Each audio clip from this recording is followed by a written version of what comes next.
Bienvenue sur France 24. En ce moment, le soleil se lève à Libreville, au Gabon, et une journée d'incertitude commence donc pour les Gabonais. Plusieurs informations. D'abord, en fin de nuit, la réélection annoncée d'Ali Bongo Ondimba. Dans la foulée, des officiers ont investi les locaux d'une chaîne de télévision pour des annonces qui semblent relever d'une tentative de coup d'État.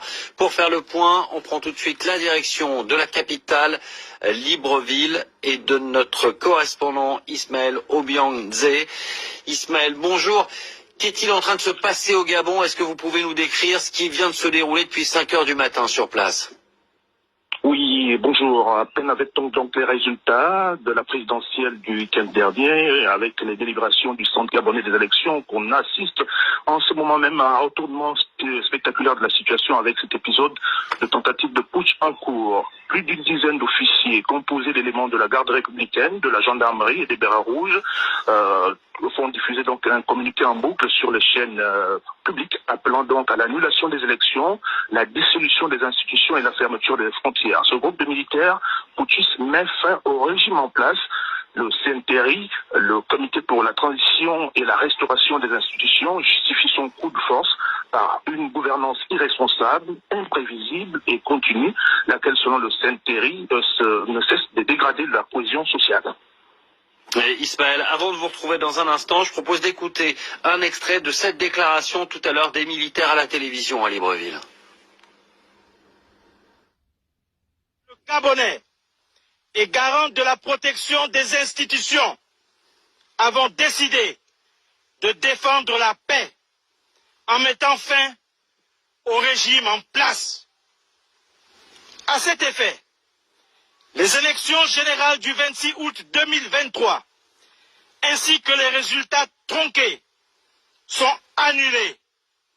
Les frontières sont fermées jusqu'à nouvel ordre. Toutes les institutions de la République sont dissoutes.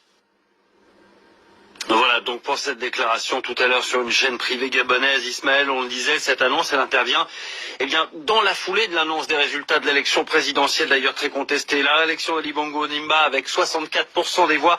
Quelle est la situation à Libreville ce matin?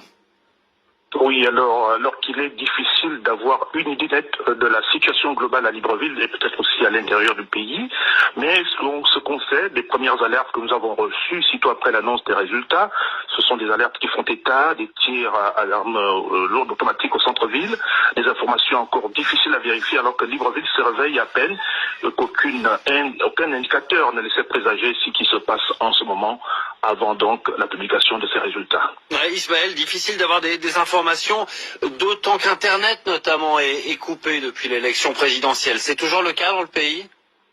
Oui, c'est toujours le cas. Internet est coupé, les médias étrangers, France 24, RFI et Télé5 Monde restent coupés. Les autorités sortantes justifiaient cette décision par le risque de propagation de fausses nouvelles. Merci beaucoup pour ces informations, Ismaël Obiang-Nzé, notre correspondant à Libreville. On vous retrouvera probablement dans le courant de la matinée pour faire le point sur cette situation complexe, confuse ce matin au Gabon, avec dans la foulée l'annonce des résultats de la présidentielle et ce qui ressemble à un coup de force de la part de putschistes.